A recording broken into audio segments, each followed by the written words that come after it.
চড় করে রোদ বাড়ছে। আশ্বিন মাসে খুব ঝাঁঝালো রোদ ওঠে। বাতাস থাকে মধুর। আজ বাতাস নেই, শুধুই রোদ। রোদের সঙ্গে ঘামের গন্ধ, ঘামের গন্ধের সঙ্গে পেট্রোলের গন্ধ, পেট্রোলের গন্ধের সঙ্গে ঘুঘু পাখির ডাক। ঘু ঘু ঘু। মিলছে না, একেবারেই মিলছে না। Something is wrong. আমি রিক্সাওয়ালাকে বললাম, পাখি ডাকছে নাকি? আমার রিক্সাওয়ালা বিরক্ত মুখে আমার দিকে তাকালো। অর্থাৎ ঘুঘু ডাকছে না, কিংবা ডাকলেও সে শুনছে না। সবাই সবকিছু শুনতে পায় না। তাছাড়া রাস্তায় যারা জীবনযাপন করে, গাড়ির হর্ন শুনতে শুনতে তাদের কান নষ্ট হয়ে যায়। মাইক্রোবাসের পর্দা সরে গেল। একজন পান খাওয়া মহিলা বড় বড় চোখ করে আমাকে দেখছেন। ভদ্র মহিলার সিপির চুল পাকা।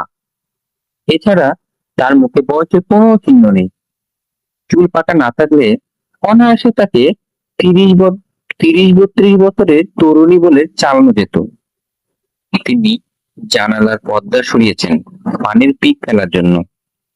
অনেকখানি মাথা বের করে এক গাদা পানির ফিক ফেলে হাসি মুখে আমার দিকে তাকিয়ে বললেন, তুই ঘুমো না? আমি জবাব দিলাম না, কারণ ভদ্রমহিলাকে আমি চিনতে পারছি না। আমার অতি দূরের কোনো আত্মীয় হবেন। মেয়েরা অতি দূরের আত্মীয়কে কাছের মানুষ প্রমাণ করার জন্য চট করে তুই বলে। কিরে, কথা বলছিস না কেন? তুই কি হুনো? হ্যাঁ। আমাকে চিনতে পারছিস? না।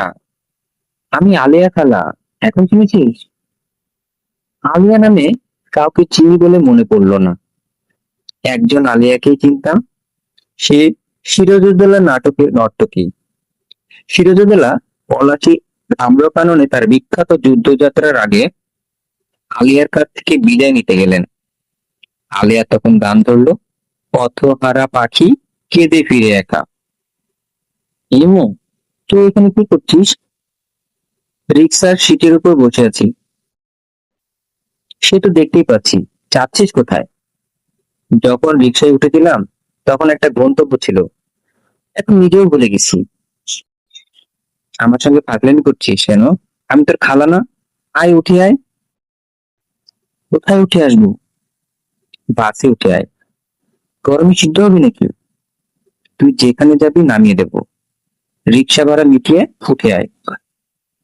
আমি কথা বাড়ালাম না।